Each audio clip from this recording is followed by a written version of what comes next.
Hi, I'm Suzanne Castle, and this is the Thought Leader Thursday. I'm here today introducing you to another incredible leader, thinker, doer, and all-around amazing human who's going to help each of us think about our world a little bit differently than anyone else.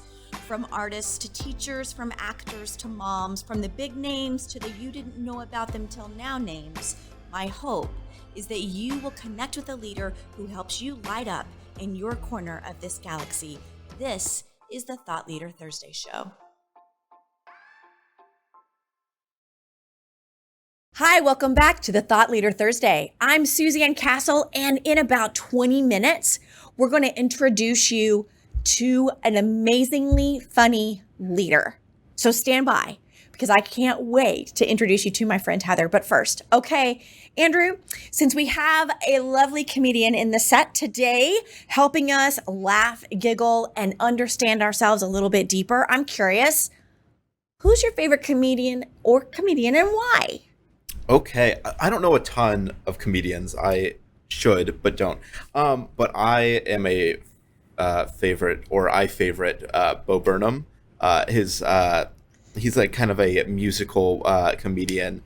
He reaches into my theater soul and just brings out everything I love. He has musical songs that are fun and whatnot. So yeah, that's who I like. I really, really adore that you have found someone that reaches into your musical theaterness, because you know, you and I share that deep down in our souls. I love that very, very much. Well, I was curious about that. And as you're checking out this show, be thinking about who yours is, maybe why. What is it about that person or that content, or how often they make you laugh? Because what is the content? Is it real life for you, or does it make you think of other things or people or who knows what? But I can't wait to introduce you to Heather. Heather Tolley-Bauer. She's a stand-up comedian. She's a host. She's a producer. She's an owner. She's a thought leader. And she has this amazing company called Hyphen. And her tagline, because you're going to want to go check this out, is laugh lines and stretch marks. And she is a riot of a leader. So be sure and check out hyphenup.com. So let's learn a little bit about Heather before we bring her on and just start laughing, because I know we will. So besides being a comedian, she's a wife. She's a stay-at-home mom. She's a reluctant runner, which I adore because I only run if I'm being chased. She's a colorectal cancer survivor. We're going to talk about that. A keynote speaker, a stand-up comedian, and she knows what it's like to feel stressed out. Where finding the time to recharge seems as impossible as figuring out Common Core math. Can we have like some love for that? What is Common Core math? I mean, we can talk about that too on the show because it's a mess. Okay, so she's been there. She's done that. She's wrote some jokes about it for sure. And now her genius, her absolute genius, is in the fact that she customizes on message comedy experiences that are centered around companies' values, maybe at a retreat setting, a corporate workshop. It could be a large organization, a small organization, all to tackle stress and tackle burnout and laugh at ourselves along the way. So her talks are really kind of, I guess you would say, part keynote, part comedy, and they really allow audiences to quickly be engaged, feel seen, feel heard, and appreciate one laugh at a time. Now, here's the thing. So besides being on Thought Leader Thursday, which is this much of her career, she's been on the so she's performed for Home Depot, for Equifax, for Berkeley Alternative Marketing Tech, for the Colorectal Cancer Alliance, and many, many nonprofits, which is where I met Heather. We're going to talk about that in a minute. Heather, welcome to Fort Worth. Welcome to the studio. Glad to see you. Nice to see you. Over sake. I love it. I love it. I love it. I'm so glad that you're giving us time today. It's incredible to see you, to talk to you again. I know we first met because I was keynoting a gig in Pensacola, Florida, and you were tuning in virtually. And I was like the beginning of this very interesting leadership event for women that was part hybrid, part all virtual, part in the room. And then you were this closing act that was amazingly brilliant. I still to this day, I don't know how you did it, because there was like 20 some odd workshops plus a keynote. And you somehow, some way dropped in content from every single one of those. It was amazing and brilliant, and you wrote it in the moment as you're listening and watching. And I know you do this work for corporate retreats, for nonprofit fundraisers and the like, alongside your monthly stand-up comedy show. I don't know how you have time to like be this funny all of the time. So So when you think about these things, we think about like the corporate retreat or like the keynote kind of thing or a fundraiser gig or like hanging out, in your Marvelous Mrs. Maisel kind of world. What's your favorite gig? Oh my gosh. My favorite gig is the one that I'm doing. There you go. Very wise answer there. So, Yeah. I know, right? My favorite one. No, you know what? I love doing all of those things because I just really love making people laugh.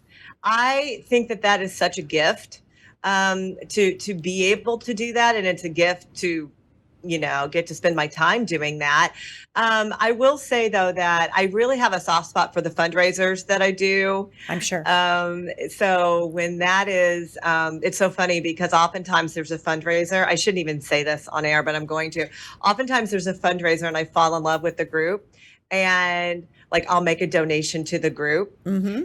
And my husband's like, I think I know why you don't make any money. Like Yes, because you love them, and then you spend everything that you just made doing the thing for them back to the organization, right? Because that's who you are. You're a giver. I know this about you. I am a giver. I'm a funny giver. Like I am part aha, but mostly I'm ha-has, and no, but you know what? I have to say though that my favorite, I don't really have a favorite gig, but I do have a favorite audience. Oh, I love that. What is that? My favorite audience is really women. Okay. Why is that? Like, I just love giving a laugh break to really hardworking moms, women, C-suite women, executive women, women with children, women without children. That is my comedy lane. You mentioned Laugh Lines and Stretch Marks. Right. That's the name of my monthly comedy show. That's an all-female comedy showcase for women, all female comedians. I do get men in my audience. Because at Laugh Lines and Stretch Marks, we love men. I'm married to a great guy. I'm raising my 13-year-old son to be a great guy. So we are pro-female. We are not anti-male.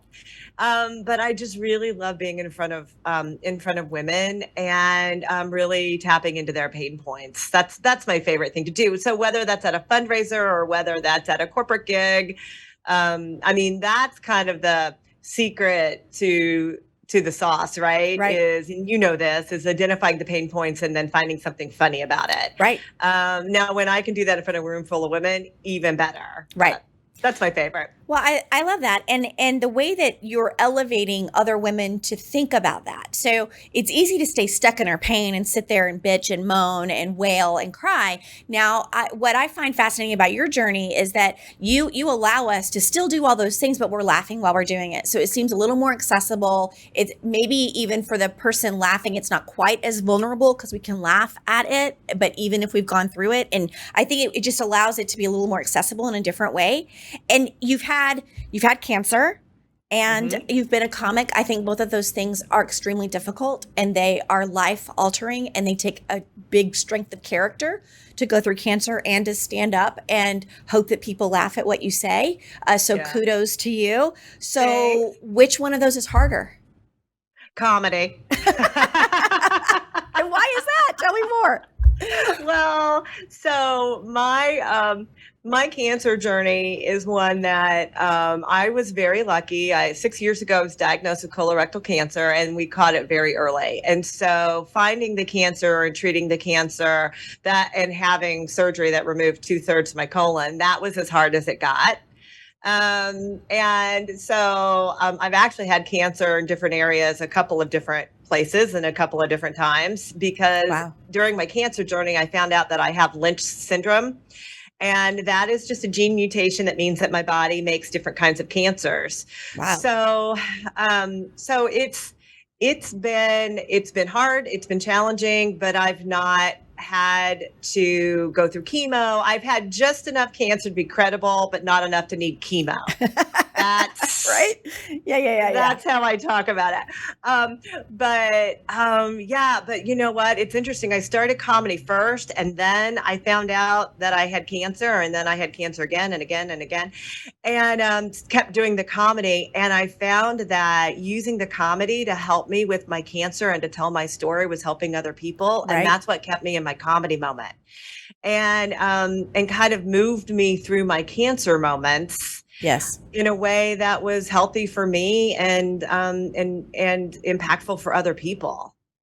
So, okay, so as you kind of lived into that and you've learned lessons from them, what lessons then are you bringing to the stage? So you're in these corporate spaces all over, but then sometimes you're in a stand-up space. You're not really sure of who's in the audience, let's say. So having cancer and being a comedian, what's one lesson that you could give to us that we could take out from today and live our lives with? So no matter where I'm performing comedy and no matter what jokes I'm writing, it really kind of rolls up to this idea that not everything is a laugh out loud moment. Yeah. And so I'm the last person to say laughter's the best medicine, because I can tell you medicine is oftentimes the best medicine. Right. But that to put laughter and humor in your toolbox to help you cope with things, because, just to make that, don't take laughter and humor off the table as a coping mechanism. Right. I love that. It is a very good way to communicate and to deal with your stuff. And, laughter comedy is a great way to say things that are hard to say and to hear things that are hard to hear. Sure. And whether that is, I tell a really funny story about going shopping for jeans and something that happened and something that could have been a typical, archetypical kind of pain point for a woman. And I turned it into a really funny story. And I also talk about, having had cancer and having to have a very difficult conversation with my doctor and some funny moments that came out of that. So I think through my stories and my jokes, by tapping into people's pain points, what I'm doing is saying there are serious things in your life and there's enough room to move through those things using a lot of different tools. Right. And laughter is one of those tools. See, I think that's brilliant, because we can talk about meditation and we can talk about physicality and getting oxygen every day and moving and sleeping and de-stressing and taking vacations. But I think you're right that one of the tools that we so often discount is the power of laughter and what it does to, you and I've had this conversation offline about the impact in your brain cells when you laugh and what it does and how it expands oxygen in your cellular structure so that it expands. And when it expands, you have better possibilities in front of you. And so for that alone, laughter is a great tool to have. And I think especially so when you are freaked out and stressed out and feeling stuck in the mud, sometimes finding a way to laugh and for people who deal with anxiety, it's sometimes a lifeline for them to show up every day in the world. Yeah, for sure. And that's why I do a lot of comedy for cancer caregivers. Survivors and thrivers and caregivers. But so I have a son, he's 13 years old. A lot of times we kind of start with our hard stuff. We have a mantra in our family: work hard, be kind, laugh a ton. I love it. And we definitely do that. It's a parenting technique. And it's so ingrained in us that just not that long ago, my neighbor's daughter, she's 18, getting to go off to college. She was a little distracted. I'm not going to say why. And she ran over my trash can, and she broke my trash can. And she texts me, and she's like, "Miss Heather, I'm so sorry," because I'm in the South, and it's Miss Heather. Miss Heather, I'm so sorry. I broke your trash can. I ruined your trash can. And I wrote her. She was so apologetic, and I wrote her back, and I was like, "Sweetheart, it's fine. At least it wasn't my cat." Yeah. That would have been something to be upset about. Right. It's a trash can. It's replaceable. Right. It's a trash can. It's fine. And so, humor allows us to put things in perspective. Yes. Oh, so nicely said. So you just showed us a brilliant way of how you can turn a situation and teach through it while you're laughing about it. And so walk us through your process. So you customize jokes for clients.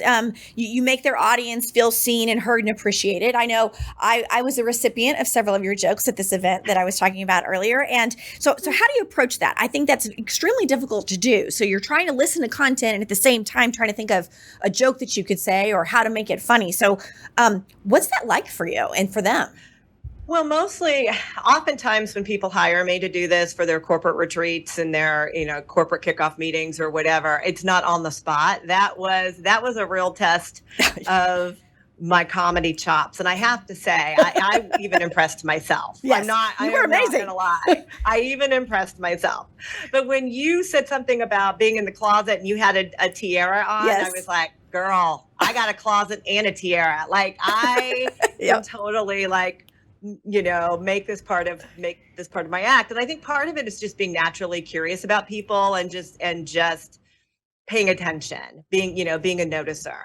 And that is just definitely something that I am. But normally when a client hires me, I get to spend some time with the client. Right. And so then I do a deep dive into their culture and I find out everything from what's their mission statement to what do they call each other to what are they working on to what are their pain points to what do they do on Fridays? What do they, what do their Zoom meetings look like? Do they use Microsoft Teams or do they use Zoom? Like every little detail that I can find out about them.